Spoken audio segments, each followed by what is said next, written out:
యేసుక్రీస్తు నామంన మనందరి తండ్రి అయిన దేవుడికి యేసుక్రీస్తు పేరట కృతజ్ఞత స్తుతులు. యేసు నామంలో మీకు శుభములు, మీకు వందనాలు. మన బ్రతుకు మన జీవితాలు మార్చే దేవుడి మాటల్ని జీవగ్రంథం నుండి దేవుడి వాక్యాన్ని మనం కొన్ని నిమిషాలు మనం ధ్యానిస్తాం. మత్తయి సువార్త 12వ అధ్యాయం 31వ వచనం. మత్తయి సువార్త 12:31. కాబట్టి నేను మీతో చెప్పినది ఏమనగా, మనుషులు చేయు ప్రతి పాపమును దూషణయు వారికి క్షమింపబడును. యేసుప్రభు చెప్తున్నాడు ఆ ప్రజలతో, మనుషులు చెయ్యు ప్రతి పాపానికి క్షమార్పణ ఉంది, క్షమించబడును. ఆత్మ విషయమై దూషణకు పాప క్షమార్పణ లేదు. చాలా మందికి, మనకు క్రైస్తవులకి, కొంతమంది సేవకులకు కూడా తెలియదండి ఏంటంటే దేవుడు అన్ని పాపాలు క్షమిస్తాడు కదా. యేసుక్రీస్తు కూడా పాపాలను క్షమించడానికి అధికారం ఇచ్చాడు కనుక అన్ని పాపాలు దేవుడైనా క్రీస్తు అయినా క్షమిస్తాడు అనుకుంటాడు. యేసుక్రీస్తు చెప్తుంది ఇక్కడ ఏమనంటే, అన్ని పాపాలకు క్షమార్పణ లేదు, క్షమార్పణ లేని పాపం కూడా ఉన్నది. క్షమార్పణ లేని పాపం అంటే ఏంటి, క్షమించబడే పాపం అంటే ఏంటి అంటే బైబిల్ని పరిశోధిస్తే మనకు అర్థమవుతుంది. పాపాలను క్షమించటానికి అధికారం కలిగిన యేసు ప్రభువే అంటున్నాడు. 31వ వచనం చదవము ఒకసారి. మత్తయి సువార్త 12:31. కాబట్టి నేను మీతో చెప్పినది ఏమనగా, మనుషులు చేయు ప్రతి పాపమునకు దూషణయు వారికి క్షమించబడును. అంటే ప్రభువును, తండ్రి అయిన దేవుడిని మనం క్షమార్పణ కోరితే క్షమిస్తాడు ఆయన. యేసుక్రీస్తు నామాన మనం ప్రార్థన చేసి మన తప్పులు ఒప్పుకుంటే క్షమిస్తాడు. ఆత్మ విషయమైన దూషణకు పాప క్షమార్పణ లేదు. ఆత్మ విషయం అంటే పరిశుద్ధాత్మ దూషించిన, పరిశుద్ధాత్మకు వ్యతిరేకంగా మనం ప్రవర్తించిన, పరిశుద్ధాత్మకు వ్యతిరేకంగా మనం మాట్లాడినా పాప క్షమార్పణ లేదు. చూడండి ఎంత కఠినంగా ఉంది.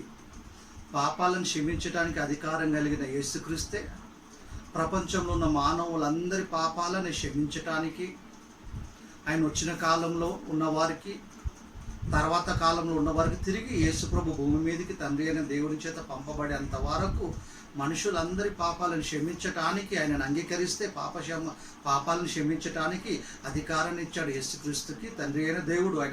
ఆయన రక్తం వల్ల పాప క్షమార్పణ కలుగుతుంది మనకి. అలాంటి పాప క్షమార్పణ, అలాంటి క్షమించే అధికారం కలిగిన యేసుక్రీస్తే ఆత్మ విషయమే ఈ దూషణకు పాప క్షమార్పణ లేదు అంటున్నాడు. చదవమ్మా, కంటిన్యూ.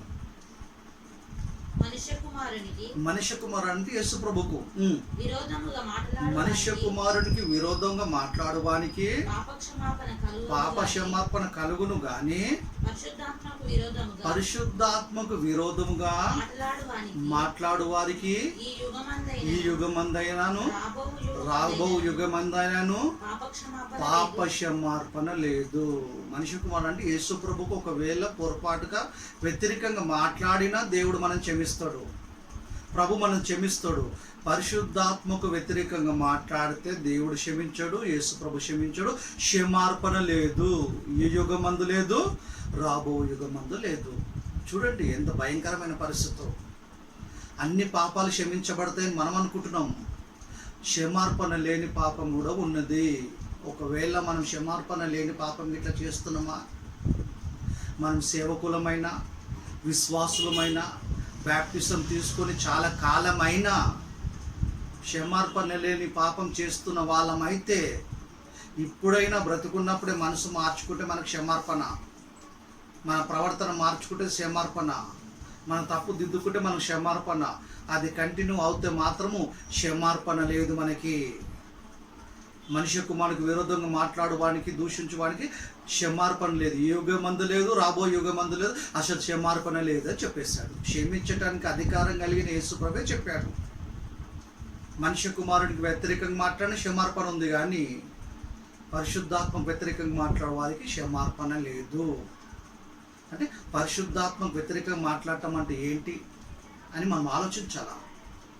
అపవాది వాక్యాన్ని సరిగా అర్థం కాకుండా కొన్ని చర్చలు చూడండి, పెంతుకోస్తు అని పేరు ఉంటుంది, రకరకాల పేర్లతో కొన్ని చర్చెస్ ఉంటాయి. అసలు నిజంగా అక్కడ ఆరాధన జరుగుతుందా, సంత జరుగుతుందా అర్థం కాదు మనకి. చాలా పెద్ద అల్లరి జరుగుతుంది. కేకలు పెడతారు, బొబ్బలు పెడతారు, కింద పడి డొర్లుతారు, పెద్ద పెద్దగా అరుస్తారు, పెద్ద పెద్దగా స్తుతిస్తారు. ఏంటంటే కంప్లీట్గా ఆరాధన అనే వాతావరణం అక్కడ కనపడదు మనకి. ఏం కనపడుతుంది అంటే అల్లరి, పెద్ద పెద్ద శబ్దాలు, పెద్ద గోల.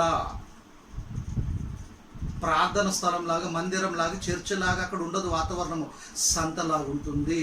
మీరు గమనించండి. ఎక్కడన్నా దేవుని స్తుతిస్తే ఒకరి తర్వాత ఒకరు స్తుతిస్తాం, నెమ్మదిగా డీసెంట్గా. దేవుని సన్నిధిలో నెమ్మది సమాధానం ఉండాలి, అల్లరి కాదు కదా. కానీ ఆ చర్చల పెంతుకోస్తు అని పేరు చెప్తున్న సంఘాలలో కొన్ని సంఘాలు వేరే వేరే పేర్లు పెట్టుకొని కూడా ఉన్నాయి, డినామినేషన్లు ఉన్నాయి. అలా చూస్తే మీరు ఆలోచిస్తే వాళ్ళ మ్యూజిక్ ఎంత ఫాస్ట్ కొడతారో అంత పెద్దగా అరుస్తారు వాళ్ళంతా, ఇంక్లూడింగ్ సేవకులతో సహా విశ్వాసులు. చాలామంది జనాభా ఉంటారు, అంతలా పెద్ద పెద్దగా అరుస్తారు వాళ్ళు, పెద్ద పెద్దగా కేకలు పెడతారు వాళ్ళు. పరిశుద్ధాత్మ దేవుడు మా మీదకి వచ్చాడు అనటం, సేవకుడేమో పరిశుద్ధాత్మను మన మధ్యనే సంచరిస్తున్నాను చెప్పటం, పరిశుద్ధాత్మ దాదా దిగిరా అని చెప్పటం. పరిశుద్ధాత్మకు వ్యతిరేకంగా అక్కడ కార్యక్రమాలు జరుగుతున్నాయి. కేకలు పెడతారు, అరుస్తారు, కింద పడి స్త్రీలు పురుషులను తేడా లేకుండా డొర్లుతారండి. చుట్టుపక్కల అందరికి అభ్యంతరకారంగా, దేవుడికి మహిమకారంగా అక్కడ ఆరాధన జరగదు. చూడండి మీరు కొన్ని సంఘాలని, అదంతా ఏంటంటే అల్లరి జరుగుతుంది అక్కడ. పరిశుద్ధాత్మ వ్యతిరేకంగా ప్రవర్తిస్తారు వీళ్ళు ఇక్కడ ప్రవర్తన చూసుకుంటాం. అలానే యోహాను రాసిన మొదటి పత్రిక 5:16 అంటే పాపక్షమార్పణ లేని పాపం కూడా ఉన్నదన్నమాట. పాపక్షమార్పణ లేని పాపాలను చేయిస్తుంది అపవాది అనేక మంది క్రైస్తవుల చేత. అందుకే చాలా జాగ్రత్తగా మన బైబిల్ని ఆలోచించాలా, బైబిల్ని జాగ్రత్త పరిశోధించాలా, ధ్యానించాలా. అందుకే బైబిల్లో చెప్పాడు దేవుడు యాకోబు పత్రికలో, మీలో అనేకులు బోధకులు కాకండి, బోధకులకు మరి కఠినమైన శిక్ష ఉంది. విన్న వాళ్ళకంటే చెప్పిన వాళ్ళకు శిక్ష కఠినంగా ఉంటుంది, మరి కఠినంగా అంటున్నాడు. అందుకే చాలా అలర్ట్గా ఉండాలి మనం బైబిల్ విషయంలో. దేవుడు అన్ని పాపాలను క్షమిస్తాడు మనం అనుకుంటున్నాం. క్షమార్పణ లేని పాపం కూడా ఉంది, దేవుడు క్షమించని పాపం కూడా ఉంది. పరిశుద్ధాత్మ వ్యతిరేకంగా మాట్లాడిన, దూషించిన, ప్రవర్తించిన క్షమార్పణ లేదు. ఈ విషయాన్ని మనకు అపవాది అర్థం కానిస్తలేదు. చదవమా యోహాను రాసిన మొదటి పత్రిక 5:16. తన సహోదరుడు మరణకరము కాని పాపము చేయగా ఎవడైనను చూచిన ఎడల అతడు వేడుకొనును, అతని బట్టి దేవుడు మరణకరము కాని పాపము చేసిన వాణ్ణి జీవము దయచేస్తుంది. ఒకవేళ మన సహోదరులు ఎవరైనా మరణకారము కాని పాపం చేస్తే, మరో సహోదరుడు మన గురించి ప్రార్థన చేసిన, ఆ సహోదరుని బట్టి దేవుడు మనను క్షమిస్తాడు, మనకు జీవాన్ని అనుగ్రహిస్తాడు. ఏం పాపం అతను చేసిందంటే మరణకారం కాని పాపం. మరణకారం కాని పాపం ఉంది, మరణకారమైన పాపం ఉంది. మరణకారం కాని పాపానికి క్షమార్పణ ఉంది, మరణకారమైన పాపానికి క్షమార్పణ లేదు. మరణకరమైన పాపము కలదు. మరణకరం కాని పాపం ఉంది, మరణకారమైన పాపం ఉంది. మళ్ళీ కొద్ది పైకి చదవమ్మా. మరణకారమైన పాపము కలదు, అట్టి దానిని గురించి వేడుకొనవలెనని నేను చెప్పుటలేదు. మరణకారం కాని పాపం ఉంది, దాని గురించి సహోదరుడు ఎవరైనా వేడుకుంటే దేవుడు అతన్ని క్షమిస్తాడు, అతనికి జీవాన్ని అనుగ్రహిస్తాడు. మరణకారం కాని పాపం చేసిన వారిని బట్టి ఎవరైనా చూసి ప్రార్థన చేస్తే, వేడుకుంటే సహోదరుడు పాపక్షమార్పణ ఉంది, దేవుడు క్షమిస్తాడు, అతనికి జీవం దయచేస్తాడు. కానీ మరణకారమైన పాపం కూడా ఉంది, దానికోసం వేడుకోనాలని నేను చెప్పట్లేదు అంటున్నాడు ఆయన. అంటే రెండు పాపాలు ఉంది, మరణకారం కాని పాపం, మరణకారమైన పాపం. అంటే క్షమార్పణ కలిగే పాపం, క్షమార్పణ లేని పాపం. పరిశుద్ధాత్మ విరోధంగా మాట్లాడితే మరణకారమైన పాపం. పరిశుద్ధాత్మను దూషిస్తే మరణకరమైన పాపం. పరిశుద్ధాత్మను మన మధ్యన ఉండడం చెప్పి బాగా అల్లరి చేస్తే పరిశుద్ధాత్మకు వ్యతిరేకమైన ప్రవర్తన కనుక మరణకరమైన పాపమే కనుక క్షమార్పణ లేదు. పరిశుద్ధాత్ముడు ఆహ్వానం జరిగినప్పుడు ఎక్కడ లొల్లి కాలేదు, ఎక్కడ అల్లరి చేయలేదు. పరిశుద్ధాత్ముడు వచ్చిన తర్వాత ప్రజలు అంటే దేవుడు ఆరాధించే స్థలములో ఎక్కడ అల్లరి జరగకూడదు. అల్లరి జరుగుతుందని పరిశుద్ధాత్మకు వ్యతిరేకంగా అక్కడ కార్యం జరుగుతుంది అని అర్థం చేసుకోవాలి మనం. మరణకారం కాని పాపానికి క్షమార్పణ ఉంది, కానీ మరణకారమైన పాపానికి క్షమార్పణ లేదు. అంటే క్షమించబడే పాపం ఉంది, క్షమింపబడని పాపం ఉంది. యేసు ప్రభుకు వ్యతిరేకంగా, మనిషి కుమారుకు వ్యతిరేకంగా మాట్లాడినా క్షమార్పణ ఉంది. పరిశుద్ధాత్మకు వ్యతిరేకంగా మాట్లాడితే క్షమార్పణ ఈ యుగమందు లేదు, రాబో యుగమందు లేదు అని బైబిల్లో దేవుడు చెప్పేస్తాడు. ప్రభు చెప్పేశాడు అప్పుడే. తర్వాత చూసుకుంటాం అపొస్తలుల కార్యములు 2వ అధ్యాయము 4వ వచనం. అపొస్తలుల కార్యములు 2:4.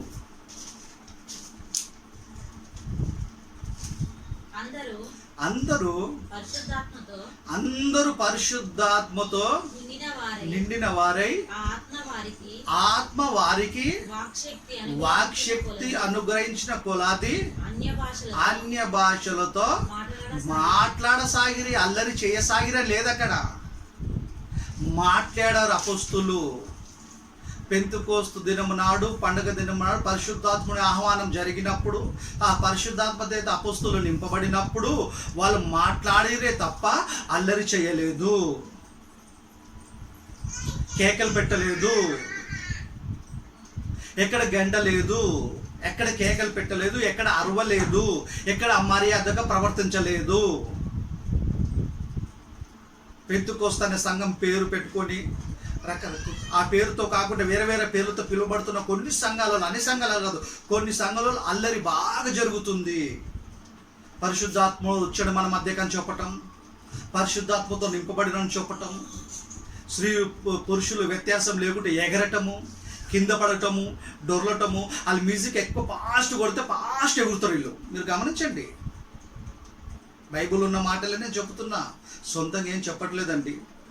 అంత ధైర్యం నాకు లేదు కూడా. మీరు కూడా ధైర్యించండి. అందరి బైబిల్ ఒకటే కదా.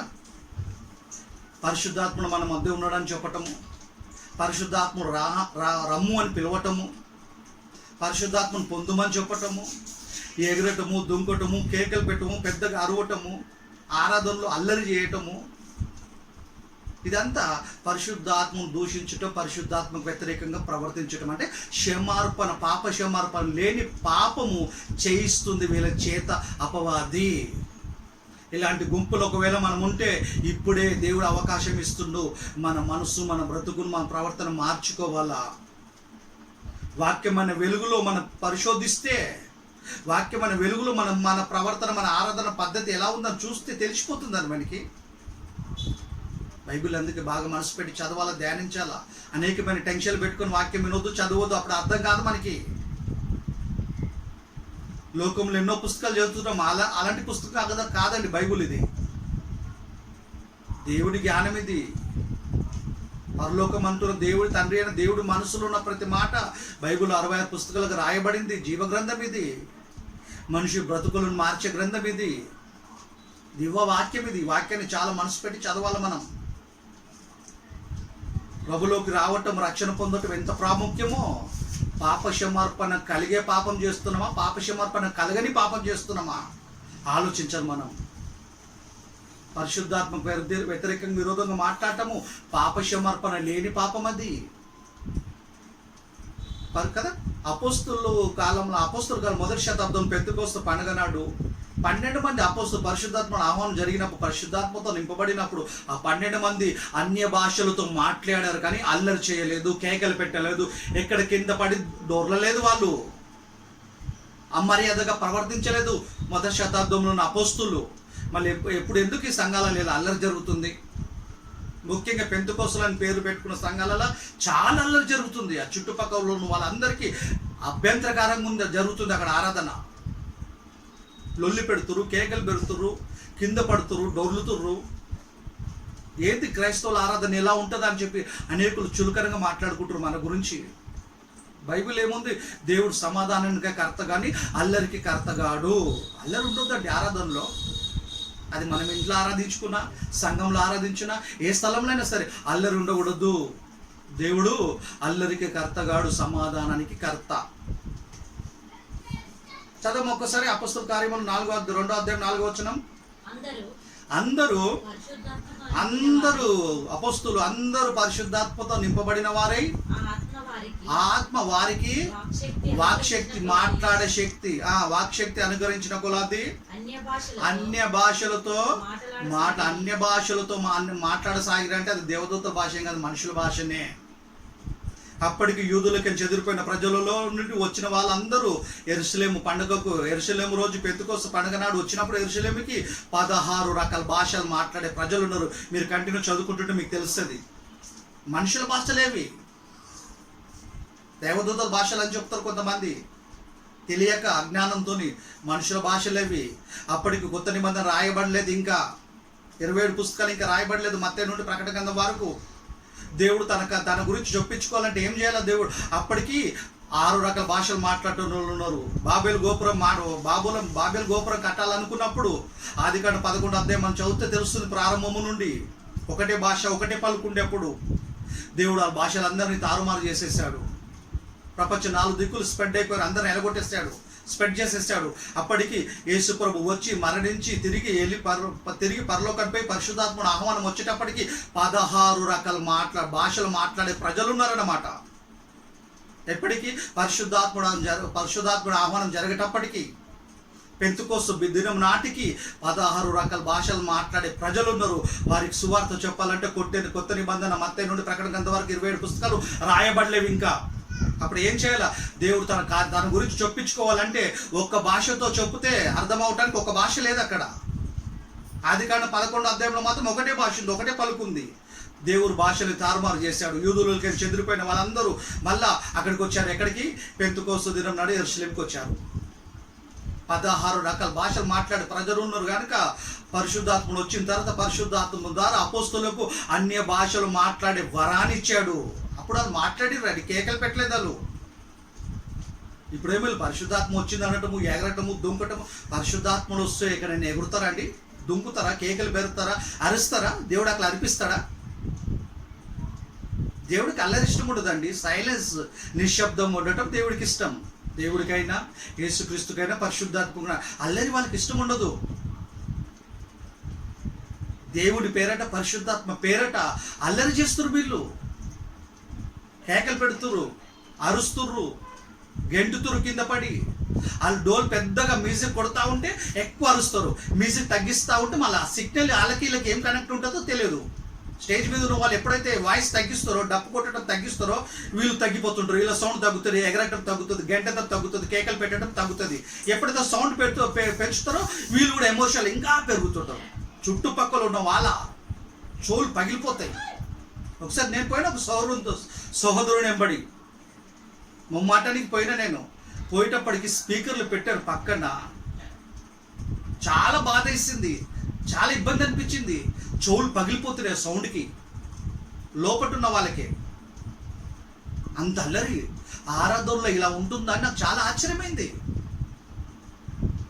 అన్ని జనులకు అభ్యంతరకరంగా పరిశుద్ధాత్ముడు కదా, పరిశుద్ధాత్ముడు ఆహ్వానం 12 మంది శిష్యుల మీదకి వచ్చినప్పుడు, పరిశుద్ధాత్మ చేత నింపబడినప్పుడు వాళ్ళు ఎక్కడ అల్లరి చేయలేదు, మాట్లాడారు. వాళ్ళు అన్య భాషలతో మాట్లాడారు. దేవుడు వరకు కదా వాక్శక్తి అనుగ్రహించిన కొలది అన్య భాషలతో మాట్లాడారు. 16 రకాల భాషలు మాట్లాడారు. వాళ్ళు ఏం మాట్లాడారు తెలుసా? వాళ్ళు రబ్బబ్బబ్బబ్బ అనలేవాళ్ళు.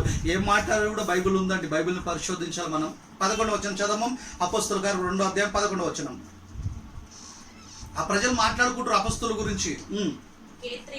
కేత్రియులను, అరబీలు, అరబిక్ ఒక భాష, కేత్రియులు ఒక్కొక్క భాష. పైకని చూసుకుని పోతే చాలా రకాల, మొత్తం 16 రకాల భాషలు మాట్లాడే ప్రజలు ఉన్నారు అప్పటికి.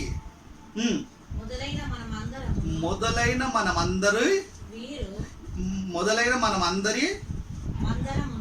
అందరము వీరు మన భాషలతో వీళ్ళు మన భాషలతో దేవుని గొప్ప కార్యములను దేవుని గొప్ప కార్యములను వివరించుట వినుచున్నామని చెప్పుకోండి. అంటే వీళ్ళు ఏం చేస్తారు? ఉట్టిగా అరవలేరు, అబ్బబ్బబ్బబ్బ అనలేదు. వీళ్ళు ఏమన్నారు? వీళ్ళు మాట్లాడిరు, అరవలేదు, కేకలు పెట్టలేదు, అమర్యాదగా ప్రవర్తించలేదు, దేవుని సన్నిధిలో అజాగ్రత్తగా లేరు, జాగ్రత్తగా ఉన్నారు. వాళ్ళు దేవుడికి మహిమార్థం ఉన్నారు. వాళ్ళు ఏం చేశారు? వాళ్ళు దేవుడి గొప్ప కార్యాలను వివరించారు. మన భాషలతో వీళ్ళు దేవుడి గొప్ప కార్యాలను వివరించుచున్నారని చెప్పుకుంటున్నారు వీళ్ళు. అంటే వీళ్ళకి అర్థమైంది కదా చెప్పుకుంటున్నారు వాళ్ళు. మళ్ళీ ఈరోజు మాట్లాడుతున్న సంఘాలలో మనకేమైనా అర్థమవుతుందా? ఆ రోజు మాట్లాడిచ్చింది పరిశుద్ధాత్మ ద్వారా దేవుడు కనుక అర్థమైంది. ఈరోజు దేవుడు కాదు మాట్లాడిచ్చేది, పరిశుద్ధాత్ముడు కాదు కనుక అర్థమైతే లేదు. అది ఒరిజినల్, ఇప్పుడు డూప్లికేటు. మాయా మార్కెట్లోకి ఏదైనా ప్రోడక్ట్ ఒరిజినల్ వచ్చిన వెంటనే కొంతకాలానికి డూప్లికేట్ ప్రోడక్ట్ వస్తుంది. ఒరిజినల్ కంటే బాగుంటుంది చూడటానికి. ఒరిజినల్ డూప్లికేట్ కానీ పరిశోధిస్తే తెలుస్తుంది. తప్పుడు బోధ ప్రారంభం అయిపోయింది అప్పుడే, కొంతకాలానికే.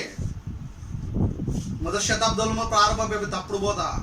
పరిశుద్ధాత్ముడు ఆహ్వానం జరిగినప్పుడు వాళ్ళ భాషలతో మాట్లాడారంటే దేవుని గొప్ప కార్యాలను వివరించుచున్నారని వింటున్న ప్రజలే చెప్పుకుంటున్నారు. అంటే వీళ్ళకి అర్థమైన ఏంది వీళ్ళు కేకలు పెడుతున్నారు అనుకున్నారు వాళ్ళు. ఎందుకంటే వాళ్ళు ఎక్కడ అరవలేదు, ఎక్కడ కేకలు పెట్టలేదు. అపోస్తులు మాట్లాడారు, డిసిప్లిన్గా, పద్ధతిగా, క్రమంగా మాట్లాడారు, మర్యాదగా దేవుడు గొప్ప కార్యాలను వివరించుచున్నారు. చదవండి ఒక్కసారి మళ్ళీసారి ప్లీజ్. 11వ వచనం, అపోస్తల కార్యము 2:11.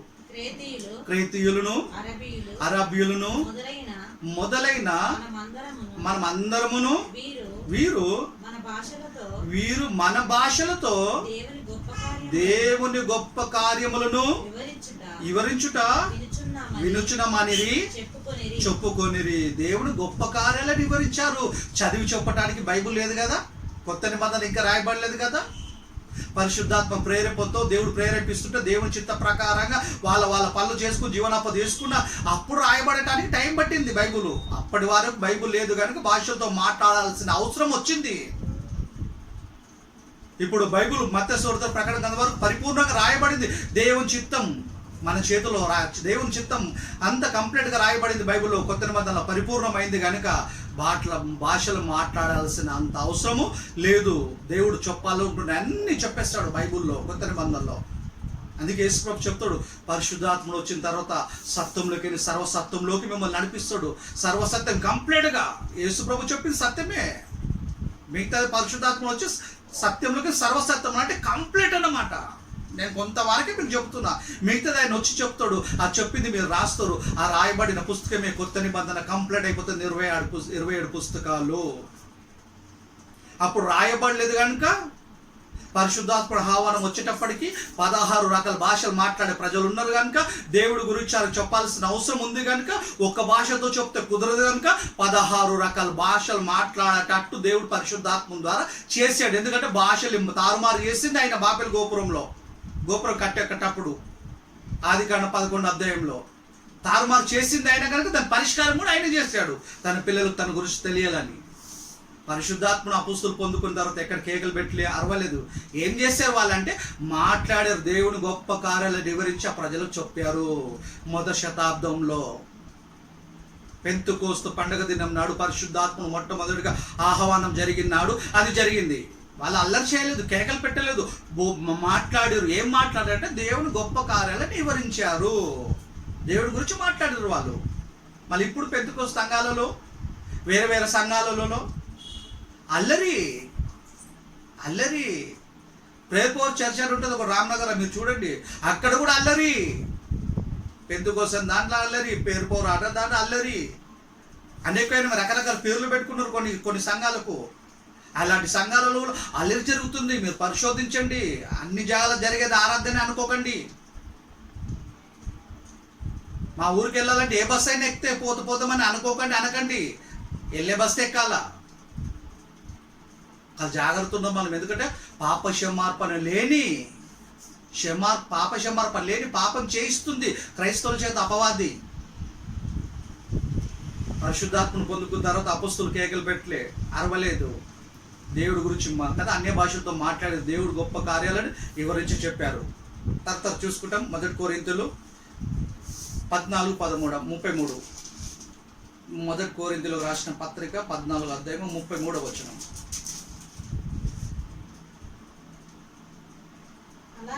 అలాగే పరిశుద్ధుల సంఘములన్నిటిలో దేవుడు, మళ్ళీ చదమ్మా, అలాగే పరిశుద్ధుల సంఘములన్నిటిలో దేవుడు సమాధానానికి కర్త గాని కలిసి, మళ్ళీ చదవమ్మా. 1 కొరింథీయులు 14:33. అలాగే పరిశుద్ధుల సంఘములన్నిటిలో దేవుడు సమాధానముకి కర్త గాని అల్లరికి కర్తగాడు. అంటే సంఘంలో ఏముండాలా? అల్లరి ఉండొద్దు, సమాధానం ఉండాలా. పెంతెకోస్తు అనే పేరుతో నడుస్తున్న చర్చెస్ని చూడండి.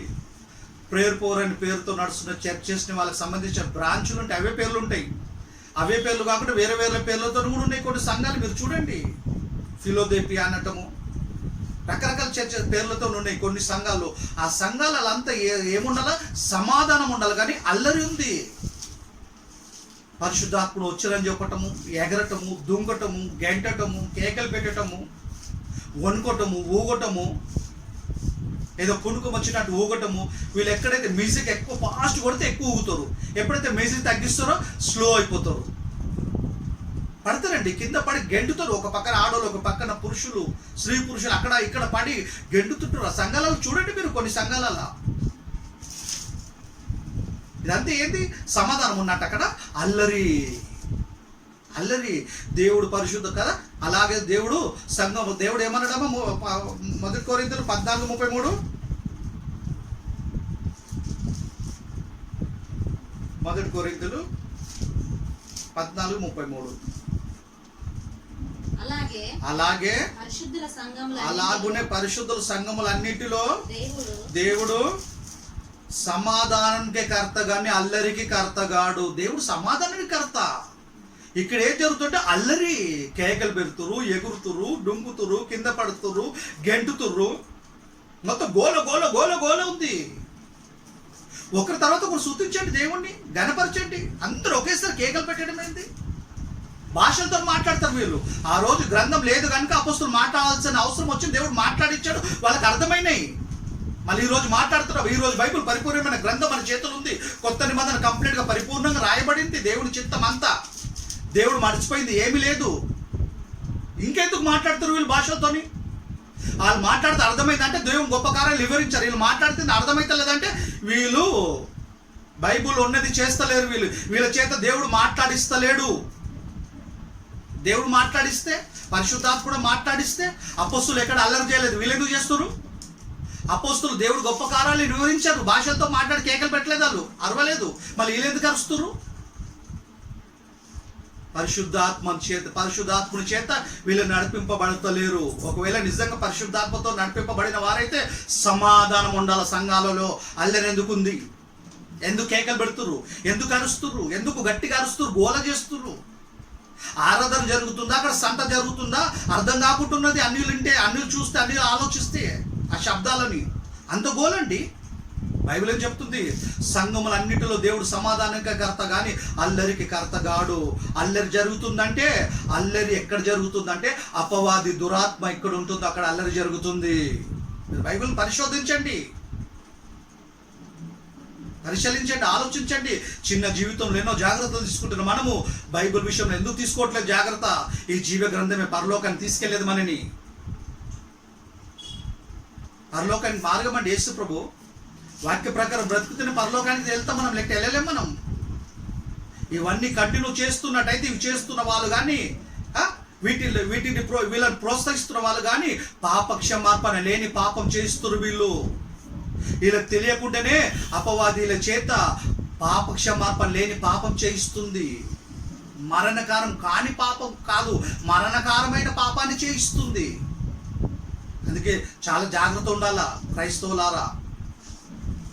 దేవుడు కదా పరిశుద్ధుల సంఘములన్నిటిలో దేవుడు సమాధానకే కర్త కానీ అల్లరికే కర్త కాడంటే అల్లరి ఉండకూడదు. త్వర చూసుకుంటామా ప్రసంగి 5:2. నీవు దేవుని సన్నిధికి అనాలోచనగా పలుకుటకు నీ హృదయమును త్వరపడనీయకండి. నువ్వు దేవుని సన్నిధిలో అనాలోచనగా పలకడానికి నువ్వు హృదయాన్ని త్వరపడనీయకండి అంటే నీ హృదయం కూడా నువ్వు అనాలోచనగా ఉండవు, దేవుడి సన్నిధిలో ఉండొద్దని దేవుడు ఇంకా స్ట్రిక్ట్గా రాయిస్తుంటే అల్లరి చేస్తే దేవుడికి ఇష్టమా? అనాలోచన ఉండటమే దేవుడికి ఇష్టం లేదు.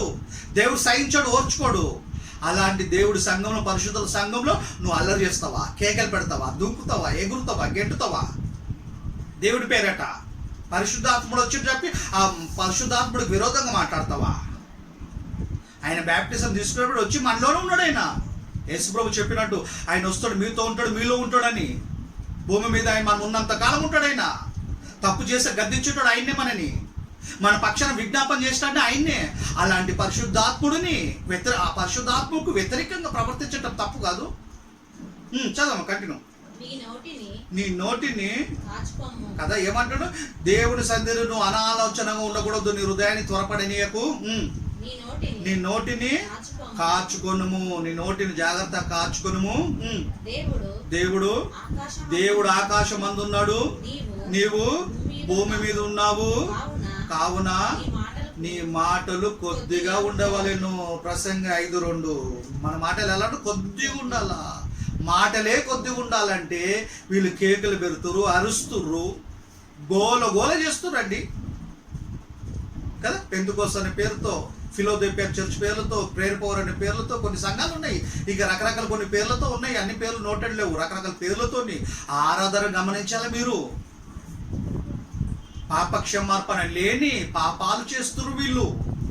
అపవాది అలా చేస్తుంది, వీళ్ళని మాయ చేస్తుంది. అటు సేవకులను మాయ చేస్తుంది, వాళ్ళ బోధ ఇంటున్న వాళ్ళని మాయ చేస్తుంది. ఆ రోజు కొత్త నిబంధన లేదు గనక అన్య భాషతో వాళ్ళు మాట్లాడాల్సిన అవసరం వచ్చింది. వాళ్ళు మాట్లాడారు కానీ అల్లరి చేయలేదు, కేకలు పెట్టలేదు. దేవుని గొప్ప కార్యాలను వివరించి చెప్పారు. మత్తయి కదా అపొస్తలుల కార్యంలో 2:11 చూసుకున్నామా? దేవుడు గొప్ప కార్యాలను మన భాషతో వీళ్ళు వివరిస్తున్నారు. ఏంది వాళ్ళు చెప్పుకున్నారు. వాళ్ళు అలాగ అర్థమైనట్టు అపొస్తలులు మాట్లాడిర్రు. దేవుడు మాట్లాడిచ్చాడు పరిశుద్ధాత్మ చేత ద్వారా వాళ్ళతో. బైబిల్ కొత్త నిబంధన లేదు కనుక అప్పటికే కనుక దేవుడి సన్నిధిలో అనాలోచనగా ఉండకూడదు. మన మాటలు కొద్దిగా ఉండాలి. ఎందుకంటే దేవుడు పరలోకం మందు ఉన్నాడు, మనం భూమి మీద ఉన్నాం. అలర్ట్గా ఉండాలి, మనం జాగ్రత్త ఉండాలి. మత్తయి సువార్త 12:14 తర్వాత చూసుకుంటాం. మత్తయి సువార్త 12:14.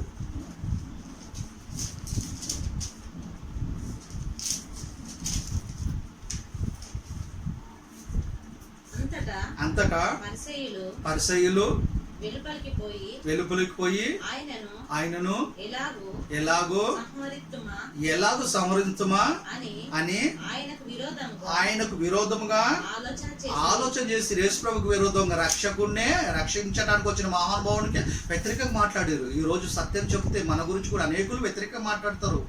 మాట్లాడుకొని కదా, మనని ఎవరు ఇష్టపడకపోయిన పనులు ఎవరు మెప్పక్కర్లేదు. మనకు దేవుడు మెచ్చుకోవాలి, మనని దేవుని ఇంప్రెస్ చేయాలి. మనం సత్యాన్ని సరిగ్గా ప్రకటించాలా, సరిగ్గా జీవించాలి. మనం వ్యక్తులు కాదు మనకు కావాల్సింది దేవుడు.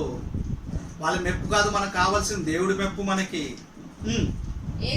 యేసు ఆ సంగతి తెలుసుకొని అచ్చట నుండి వెళ్ళిపోయాను. బహుజనులు ఆయనను వెంబడింపగా ఆయన వారందరినీ స్వస్థపరచను, తను ప్రసిద్ధి చేయొద్దని వారికి ఆజ్ఞాపించను. ప్రవక్తని యెషయా ద్వారా చెప్పినది నెరవేరునట్లు ఇలాగ జరిగెను. అదేమనగా ఇదిగో ఈయన నా సేవకుడు, దేవుని సేవకుడు యేసుక్రీస్తు. ఈయనను నేను ఏర్పరచుకొనున్నాను. ఈయన నా ప్రాణం నాకు ఇష్టుడైన నా ప్రియుడు. ఈయన మీద నా ఆత్మను ఉంచెదను. ఎవరి మీద? పరిశుద్ధాత్ముడు ఎవరిలో ఉన్నాడు? యేసు ప్రభువులో ఉన్నాడండి. ఎక్కడ అల్లరి చేయలేదు ఆయన. ప్రవచనం చెప్తున్నాడు. ఈయన మీద నా ఆత్మను ఉంచుదేను. ఈయన అన్యజనులకు న్యాయ విధిని ప్రచురం చేయును. ఈయన జగడమాడాడు అంటే కొట్లాడాడు. ఎవరు? యేసు ప్రభు కొట్లాడాడు, కేకలు వేయడు వీధులలో. ఈయన జగడమాడాడు, కేకలు వేయడు వీధులలో. మళ్ళీ చదవము కొద్ది పైకి. ఈయన జగడమాడడు, కేకలు వేయడు వీధులలో. ఈయన శబ్దము ఎవ్వరికి వినబడదు. యేసు ప్రభు కోసం అండి ప్రవచనం. యెషయా గ్రంథంలో చెప్పబడిన ప్రవచనం ఇది. ఆయన ఎక్కడ జగడమాడలేడు, ఎక్కడ కేకలు పెట్టలేడు, వీధుల శబ్దం ఎక్కడ వినపడలేదు. మీరు మీ చర్చిలలో, మీ సంఘాలు, కొన్ని సంఘాలలో ఎందుకు అల్లరి చేస్తున్నారు? ఎందుకు శబ్దాలు చేస్తున్నారు? ఎందుకు అరుస్తున్నారు? ఎందుకు కేకలు పెడుతున్నారు? ఎందుకు గెంటుతున్నారు? మీరు యేసుక్రీస్తులో పరిశుద్ధాత్ముడు లేడా? ఉన్నాడు. మళ్ళీ ఆయన ఎక్కడ అల్లరి చేయలేదే, ఎక్కడ కేకలు పెట్టలేదే, ఆయన ఎక్కడ జగడం ఆడలేదే, ఆయన శబ్దం ఎక్కడ వినపడలేదే. అపొస్తలులు పరిశుద్ధాత్మతో పొందుకున్న వాళ్ళు ఎక్కడ కేకలు పెట్టలేదే, ఎక్కడ గంటలేదు, ఎక్కడ దుంకలేదు, ఎక్కడ పడాల కింద పడి డోర్లేదు, ఎక్కడ గోలగోల వాళ్ళు చేయలేదు. బ్యాప్టిజం తీసుకున్న వాళ్ళు ఎవరు చేయలేదు. ఎక్కడ మీరెందుకు చేస్తున్నారు? మాయా. చూడండి అమ్మా, అపొస్తలుల కార్యములు 5:1. క్షమించమ్మా, మత్తయి సువార్త 5:1.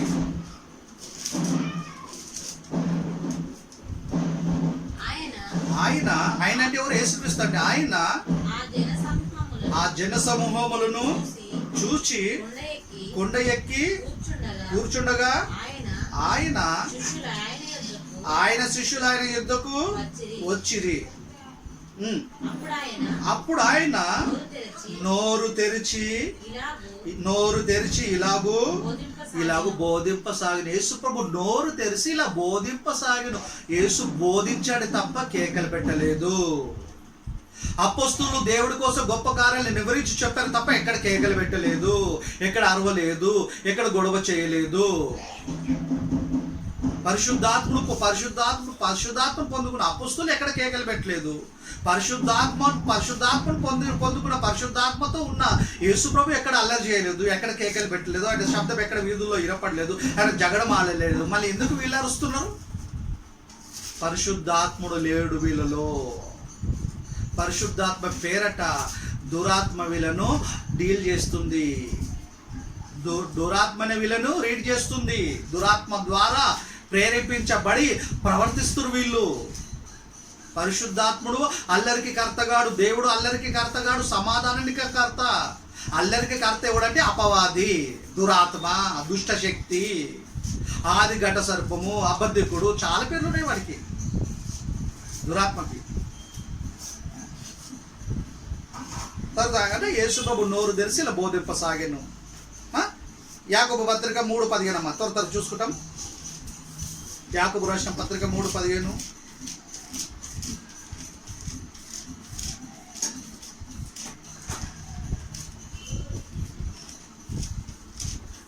యాకోబు రాసిన పత్రిక 3:15.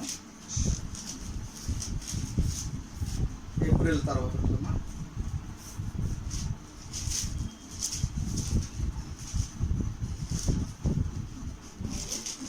17. ఈ జ్ఞానము పైనుండి దిగి వచ్చినది కాదు. రెండు జ్ఞానములు ఉన్నాయి. లోక జ్ఞానం ఉంది, పరలోక జ్ఞానం ఉంది, దేవ జ్ఞానం ఉంది, దయ్య జ్ఞానం ఉంది అనమాట. అది జ్ఞానం కోసం మాట్లాడు. ఈ జ్ఞానము పరలోకంకి దిగి వచ్చింది కాక భూ సంబంధమైనది, ప్రకృతి సంబంధమైనది, దయ్యముల జ్ఞానము వంటిదైనా ఉన్నది. ఏలనగా మచ్చరమును వివాదములను ఎక్కడుండును అక్కడ అల్లరియు ప్రతి నీచ కార్యమును ఉండును. ఎక్కడ అల్లరి ఎక్కడైతే ఉంటుందో ఈ లోక దయ్యముల జ్ఞానము, అక్కడ ప్రతి నీచ కార్యము అల్లరి ఉంటది. చూడు, పెద్దకోసం చర్చుల్లో, ఫిలదెల్ఫియా చర్చుల్లో, ప్రేయర్ పవర్ చర్చిలో చర్చ్ పేర్లతో నూనుకుంటున్న ఆరాధన చూడండి మీరు. అల్లరి అల్లరి అల్లరి అల్లరి అల్లరి ఉంటుంది. గెంటుతారు, దుంకుతారు, కేకలు పెరుగుతారు, అరుస్తారు, చెవులు పగిలిపోయేటట్టు. చిన్నపిల్లలు ఉంటే హార్ట్ అటాక్ వాళ్ళు చుట్టుపక్కల ఉంటే ఆ భయానికి వాళ్ళు ఎంత భయపడతారు, వణికిపోతారు ఆ శబ్దాలకి. పెద్దగా అరుస్తారు, అందరూ ఒకేసారి అరుస్తే ఎలా ఉంటుంది? ఎక్కడ అపొస్తలులు అరవలేదు, ఎక్కడ మొదటి శతం క్రైస్తవులు అరవలేదు, ఎక్కడ కేకలు పెట్టలేదు వాళ్ళు. యేసుప్రభు ఎక్కడ అల్లరి చేయలేదు, యేసుప్రభు ఎక్కడ కేకలు పెట్టలేడు, యేసుప్రభు ఎక్కడ జగడమాడలేడు, వీధులని శబ్దం ఎక్కడ వినపడలేదు. నిశ్శబ్దంగా ఉన్నాడు, సైలెన్స్గా ఉన్నాడు. ఆయన నోరు తెరిచి బోధించాడు. అపొస్తలులు నోరు తెరిచి దేవుని గొప్ప కార్యాలు వివరించారు. వాళ్ళు ఎక్కడ అల్లరి చేయలేదండి. వాళ్ళు మనకు అందుతున్న బోధ ఎలాంటి బోధను ఆలోచించాలా. దానికోసం తపస్సు చేయాల్సిన పని లేదండి. మనసు పెట్టి బైబిల్ చదివితే అర్థమవుతుంది మనకి. ఆ పరిశుద్ధాత్మ దేవుడికి వ్యతిరేకంగా మాట్లాడకూడదు, మనం ప్రవర్తించకూడదు. అలా మాట్లాడితే ప్రవర్తిస్తే పాప క్షమార్పణ లేదు మనకు. ఈ యుగమందు లేదు, రాబో యుగమందు లేదు. పాప క్షమార్పణ మనకు లేదంటే మనకు పరలోకం లేదు అన్నట్టు అర్థం. దీన్ని మీరు లైట్గా తీసుకోకండి, సీరియస్గా తీసుకోండి. 15 వచ్చిన చదవము దయచేసి ఒకసారి. యాకోబు పత్రిక 3:15. ఈ జ్ఞానము పైనుండి దిగి వచ్చినది గాక భూ సంబంధమైనది, ప్రకృతి సంబంధమైనది, దయ్యముల జ్ఞానం వంటిదైన ఉన్నది. ఎలానగా మచ్చరమును వివాదమును ఎక్కడ ఉండునో అక్కడ అల్లరియు ప్రతి నీచ కార్యమును. ఒక వివాదమైన అంటే లొల్లుంటుంది ఆడ సంఘాలలో, అల్లరి ఉంటుంది, అతి నీచ కార్యం కదా. ఎగరటం, దుంకటం, ఎక్కడ పడితే అక్కడ పాలుతాం. స్త్రీలు పురుషులు వ్యత్యాసం లేకుండా కింద పడి డొర్లుతుంటే ఎంత అసహ్యంగా ఉంటుంది అది. దేవుడికి మహిమార్థం ఉంటుంది అది. దేవుడికి గణపరచేటట్టు, దేవుడికి పోడేటట్టు ఉంటుంది. అయితే ఎంత అసహ్యంగా ఉంటుంది, మనకే అసహ్యంగా ఉంటుంది అంటే దేవుడికి ఎలా ఉంటుంది పరిస్థితి అది. అన్యజనులను చూసుకొని మిమ్మల్ని పట్టే కదా నా నామం అన్యజనుల మధ్య దూషించబడుతుందని దేవుడు బైబిల్లో రాయించినట్టు అలా ఆ మాట ఇక్కడ అప్లై అవుతుంది. అల్లరి ఉండకూడదండి, వివాదం ఉండదు, లొల్లి ఉండకూడదు, నిశ్శబ్దం ఉండాలి ఆరాధన పద్ధతి స్థలంలో. ఎందుకంటే దేవుడు సమాధానానికి కర్త కానీ అల్లరికి కర్తగాడు. అల్లరికి కర్త ఎవడంటే అపవాది. చూసుకుంటాం లూకా సువార్త 4:41. లూకా 4:41. ఇంతేకాక దయ్యములు నీవు దేవుని కుమారుడవని కేకలు వేసి అనేకులను వదిలిపోయి. యేసుప్రభు చూసినట్టే ఏం చేస్తున్నాయి? కేకలు పెడుతున్నాయి. అంటే కేకలు పెట్టే స్వభావం ఎవరిదంటే దయ్యములది. దయ్యముల ఆత్మ, దయ్యాలు పట్టిన వాళ్ళు, దురాత్మల చేత పట్టబడిన వారు అరుస్తారండి, కేకలు పెడతారండి. పరిశుద్ధాత్మ పొందిన అపోస్తులు ఎక్కడ కేకలు పెట్టలే. పరిశుద్ధాత్మను పొందుకున్న ఎక్కడ మొదటి శతాబ్దం క్రైస్తవులు ఎక్కడ కేకలు పెట్టలే. యేసు ప్రభు ఎక్కడ కేకలు పెట్టలే. యేసు ప్రభు ఎక్కడ జగడం ఆడలే. యేసు ప్రభు కదా శబ్దం ఎక్కడ వీధుల్లో వినపడలేదు. మళ్ళా ఈ దయ్యాలు పట్టిన వాళ్ళు యేసు ప్రభు చూసినట్టే గొప్ప కేకలు పెడుతున్నాయి. కేకలు పెట్టే స్వభావం ఎవరిదంటే దయ్యముల ఆత్మ పొందిన వాళ్ళది. దయ్యముల చేత నడిపింపబడుతున్న వాళ్ళే అరుస్తారు. పరిశుద్ధాత్మ పేరు ఎత్తి, పరిశుద్ధాత్మ పేరట అపవాది క్రియలన్నీ జరుగుతున్నాయి అక్కడ కదా.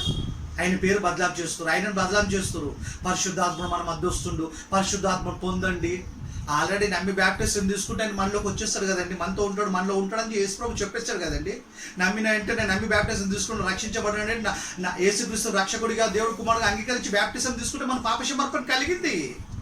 పరిశుద్ధాత్మ ప్రేరేపణ వల్లని యేసుప్రభు నమ్మాం మనము. పరిశుద్ధాత్మను ప్రేరేపణ వల్లని దేవుడికి దగ్గర అయ్యాం, నమ్మి బ్యాప్టిజం తీసుకుని వెంటనే మన పాపాలు కడగబడిన వెంటనే, నీటి నుండి ఒడ్డుకు వచ్చిన వెంటనే పరిశుద్ధాత్మ మనలోకి వచ్చేస్తాడండి. మన స్వభావం మారుతుంది. పునర్జన్మ సంబంధమైన స్థానం చేస్తే మన బ్యాప్టిజం అంటే పునర్జన్మ సంబంధమైన స్థానం. తీతు పత్రిక 3:5 ఉంటుంది. అప్పుడు పరిశుద్ధాత్మ మనలో వస్తాడు. ఎప్పటిదాకా ఉంటాడు మనలో? చచ్చిపోయేంత వరకు ఉంటాడు మనలో. ఆయన ఎక్కడ అల్లరి చేయడైనా, ఆయన ఎక్కడ కేకలు పెట్టాడైనా.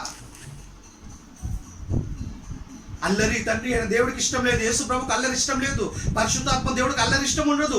సైలెన్స్ ఉండాలా, పిన్ డ్రాప్ సైలెన్స్ ఉండాలా, నిశ్శబ్దంగా ఉండాలా. అల్లరి జరుగుతుందంటే అపవాది ఉంది అక్కడ, అపవాది పని జరుగుతుంది అక్కడ, అపవాది ఆత్మలు ఏజెంట్లు ఉన్నారు అక్కడ, దురాత్మల సమూహాలు ఉన్నాయి అక్కడ. అందుకే వారు కేకలు పెడుతున్నారు, అందుకే అరుస్తున్నారు, అందుకే దొరుకుతుర్రు, పరిశుద్ధాత్మ పేరు ఉచ్చరిస్తున్నారు మళ్ళా. అందుకే ఇలాంటి వారికి పాపక్షమార్పణ లేదు. యేసుప్రభు చెప్పాడు, మనుష్య కుమారునికి విరుద్ధంగా మాట్లాడు వాడికి పాపక్షమార్పణ కలదు, కానీ పరిశుద్ధాత్మను దూషించు పరిశుద్ధాత్మ విరుద్ధంగా మాట్లాడు వాడికి ఈ యుగమందైనను రాబో యుగమందను పాపక్షమార్పణ లేదు. ఎందుకంటే వారు మరణకారం కాని పాపం చేయట్లేదు, మరణకారమైన పాపం చేస్తున్నారు. కనుక అలాంటి వారికి పాపక్షమార్పణ లేదు. చాలా మంది తెలియకుండా పరిశుద్ధాత్మ వస్తుంది అంటే అవి నిజమే అనుకోని వీళ్ళు కూడా వాళ్ళతో పాటు వాళ్ళలో కలిసిపోయి వాళ్ళ దుష్టకిల్లలు వీళ్ళు కూడా పాలు పొందుతారు, వీళ్ళు కూడా దేవుడికి దూరం అవుతుర్రు. పరిశుద్ధాత్ముడు పొందిన వాళ్ళు ఎక్కడ అల్లరి చేయరు. అపోస్తులు ఎక్కడ చేయలేదు, యేసుప్రభు ఎక్కడ చేయలేదు, మొదటి శతాబ్దం క్రైస్తవులు ఎక్కడ చేయలేదు, నిశ్శబ్దంగా ఉన్నారు. దేవుడు సమాధానానికి కర్త కానీ అల్లరికి కర్త గాడు. చదవ మాది అదే వచ్చిన ఇంకోసారి లూకా సువార్త 4:41.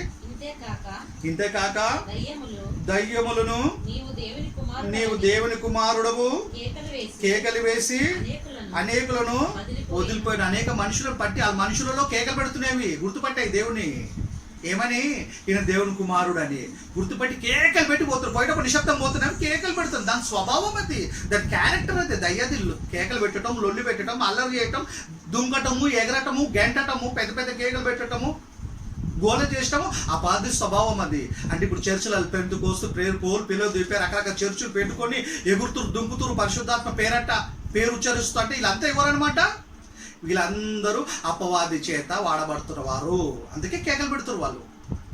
బైబిల్ చెప్తుంది కదా, దయ్యములు కూడా యేసుప్రభు చూసి కేకలు పెట్టి వదిలిపెట్టిపోతున్నాయి. పోయేటప్పుడు నిశ్శబ్దం పోతున్నవి, కేకలు పెట్టిపోతున్నాయి.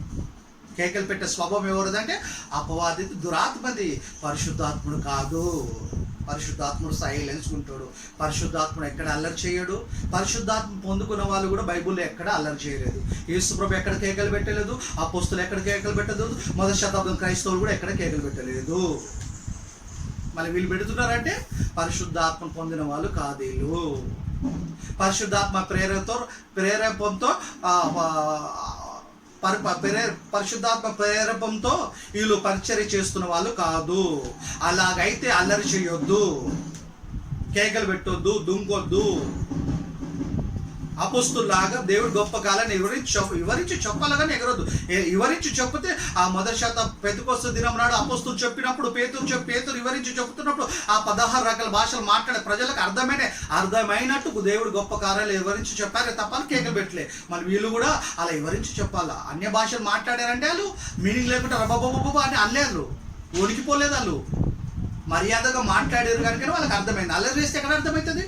మన ఈరోజు చర్చిలలో కేకలు పెడితే దుంకుతురు అంటే అల్లరి జరుగుతుంది, అక్కడ బోధ కాదు. దేవుడికి ఇష్టంగా జరుగుతలేదు, ఇది దేవుడికి వ్యతిరేకం కార్యం అది. అల్లనే 4:34 చదవమ్మా. వాడు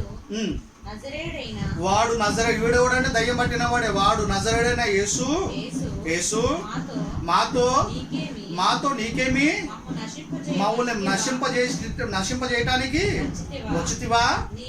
నీవెవడవో నేను ఎరుగుదును, నీవు దేవుని పరిశుద్ధుడు అని బిగ్గరగా కేకలు వేసును. ఈ అపవాదులు ఎవరెవరికి పట్టిన దయ్యాలు వాళ్ళందరూ కేకలు పెడతారు. వాళ్ళ ద్వారా అపవాది కేకలు పెట్టిస్తుంది, కేకలు పెడుతుంది. అంటే కేకలు పెట్టే స్వభావం అంతా అపవాది దయ్యాలది. పరిశుద్ధాత్మ పొందుకున్న వాళ్ళ అపోస్తులు ఎక్కడ కేకలు పెట్టలేదు. పరిశుద్ధాత్మ చేత నింపాడు యేసుక్రీస్తు తండ్రి అయిన దేవుడు. ఆయన మీద తన పరిశుద్ధాత్మను ఉంచాడు. ఆయన ఎక్కడ కేకలు పెట్టలేదు, ఎక్కడ అల్లరి చేయలేదు కదా. క్రీస్తు బోధలు అపోస్తుల బోధలు ఉండాలి మనము. మళ్ళీ వీళ్ళైతే ఏ బోధలు ఉన్నారు? సత్యంలోకైనా అసత్యంలోకి తిరిగిపోయారు. వెలుగులోకి వచ్చిన వీళ్ళు మళ్ళీ చీకట్లోకి వెళ్ళిపోయారు. దేవుడి జ్ఞానంలో ఉండాల్సిన వీళ్ళు దయ్యముల జ్ఞానంలోకి వెళ్ళిపోయారు. పరిశుద్ధుల సంఘములన్నింటిలో దేవుడు సమాధానానికి కర్త కానీ అల్లరికి కర్త కాడు. తండ్రి దేవుడికి అల్లరి ఇష్టం ఉండదు, యేసుక్రీస్తుకి అల్లరి ఇష్టం ఉండదు, పరిశుద్ధాత్ముడికి అల్లరి ఇష్టం ఉండదు. అపోస్తులు ఎక్కడ అల్లరి చేయలేదు, యేసుప్రభు ఎక్కడ అల్లరి చేయలేదు, మొదటి శతాబ్దం క్రైస్తవులు ఎక్కడ అల్లరి చేయలేదు. ఇప్పుడు ఎందుకు ఈ సేవకులు ఇలా అల్లరి చేస్తున్నారు, సంఘస్థుల చేత అల్లరి చేయిస్తున్నారు? ఆలోచించాలా. పరిశుద్ధాత్ముడు వీళ్ళు వచ్చినారని అబద్ధం చెప్తున్నారు. పరిశుద్ధాత్మ పొందుకున్న వాళ్ళు బైబిల్ ఎక్కడ అల్లరి చేయలేదు, రికార్డు ఉంది కదా. నిశ్శబ్దంగా ఉన్నారు, వాళ్ళు మాట్లాడిరు, బోధించురు తప్ప అల్లరి చేయలేదు. మార్కు 5:5 అమ్మా. మార్కు సువార్త 5:5. వాడంటే వీడు దయ్యం పట్టినాడే. వాడు ఎల్లప్పుడూ రాత్రి మగలను సమాధులను కొండలోను కేకలు వేయించే స్వభావం ఎవరిది అంటే అపవాదిది, దయ్యములది. తనే గాయం చేసుకుంటుండు. వీళ్ళు కూడా ఎగిరి చెరసలో ఎగిరి గంటి కింద పడి డోరుతారు, దెబ్బలు తగ్గుతాయి వీళ్ళకి అప్పుడప్పుడు. బైబుల్ ఉంటాయండి, బైబుల్ ఉంటే కూడా ఎక్కడున్నా చూడరు వీళ్ళు. బైబిల్ కింద పెట్టి లేచి నిలబడి ఎగురుతా ఉంటారు, అమర్యాదగా అజాగ్రత్తగా. దేవుడిని గౌరవించినట్టు దేవుడి సన్నిధి లాగా చూడరు, వాళ్ళు అల్లరి చేస్తుంటారు. అపవాది మొత్తము దేవుడి మాటలు సేవకులకు విశ్వాసులకు అర్థం కాకుండా కొంతమందిని మాయ చేసేస్తుంది. అందుకే మనం చాలా జాగ్రత్త ఉండాలా. ఒళ్ళు దగ్గర పెట్టుకొని బైబిల్ చదవాలా, పరిశోధించాలా, ధ్యానించాలా, ప్రవర్తించాలా జాగ్రత్త. మనము ఆ జ్ఞానాన్ని దేవుని అడగాల మనం ప్రార్థన ద్వారా. చివరి చూడమ్మా, అపొస్తలుల కార్యములు 8:6 వచనం, 8వ అధ్యాయం 6వ వచనం, చివరి వచనం. అపొస్తలుల కార్యములు 8:6 వచనం. జనసమూహములను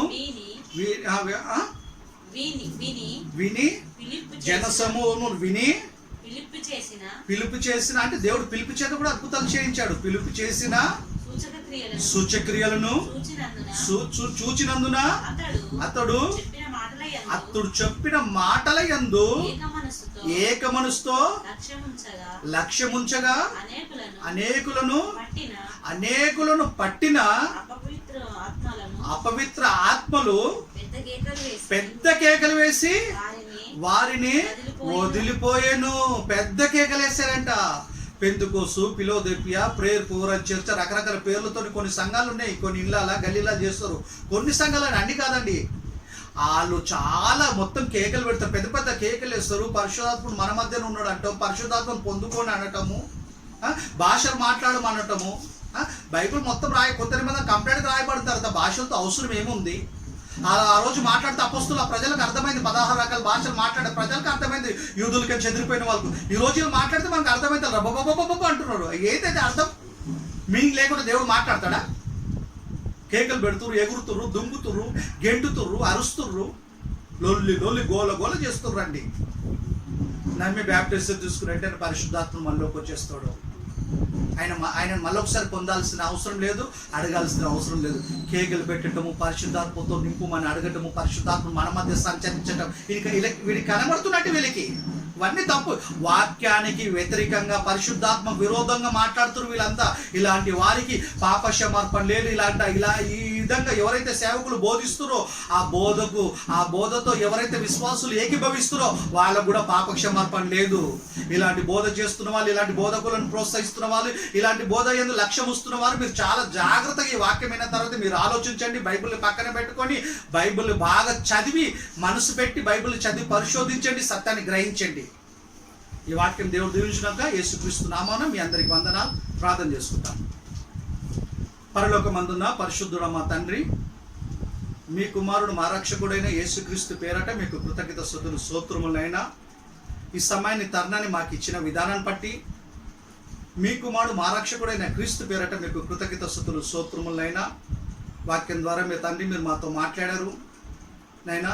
మేము వినువారు మాత్రమే మమ్మల్ని మేము మోసపుచ్చుకోకుండా వాక్య ప్రకారంగా మేము ప్రవర్తించడానికి మాకు సహాయం చేయండి. మాకు ఆత్మీయ జ్ఞానం ఇవ్వండి, మాకు బుద్ధి ఇవ్వండి తండ్రి నైనా. తప్పుడు బోధ యందు లక్ష్యం ఉంచి మేము విశ్వాస భ్రష్టులం కాకుండా, తప్పుడు బోధ బోధించి మేము శాపగ్రస్తులం కాకుండా మమ్మల్ని దీవించండి. పరలోకమందున మా తండ్రి మాకు ఆత్మీయ జ్ఞానాన్ని ఇవ్వండి, మా విశ్వాసాన్ని బలపరచండి, మా విశ్వాసాన్ని వృద్ధిపరచండి. వాక్యమైన మీ పిల్లలందరూ దీవించండి నైనా. వాక్యాన్ని చదివి పరిచయం చేసిన నీ కుమార్తెను కూడా మీరు దీవించండి తండ్రి. తన కుటుంబాన్ని మీరు దీవించండి నైనా. మీ నామానికి మహిమార్థంగా ఇతరులకు మేము దీవెనకరంగా ఉండేటువంటి సాయం చేయండి. ప్రార్థన కోసం స్థలం లేక సొంతగా నైనా మేము బాధపడుతున్నాం. సమస్తం మీకు తెలుసు నైనా. ఆ విషయంలో కూడా మీరు మాకు సహాయం చేయండి. ఏ విషయంలో మేము నిరుత్సాహపడకుండా నైనా, మొమ్మాట పడకుండా, అధైర్య పడకుండా నైనా, బైబిల్లో మీరు రాయించిన మాటలు ఉన్నట్టు మేము చెప్పగలుగుటకు మాకు సహాయం చేయమని మీ కుమారుడు మా రక్షకుడైన క్రీస్తు పేరట ప్రార్థిస్తున్నాం తండ్రి. ఆమేన్. మన తండ్రి దేవుని ప్రేమ, మన కుమారుడు యేసుక్రీస్తు కృప, పరిశుద్ధాత్మను అన్య సహవాసం మనకు ఆయన పిల్లలందరికీ ఇప్పుడు ఎప్పుడు ఎల్లప్పుడూ తోడేండును గాక. ఆమేన్.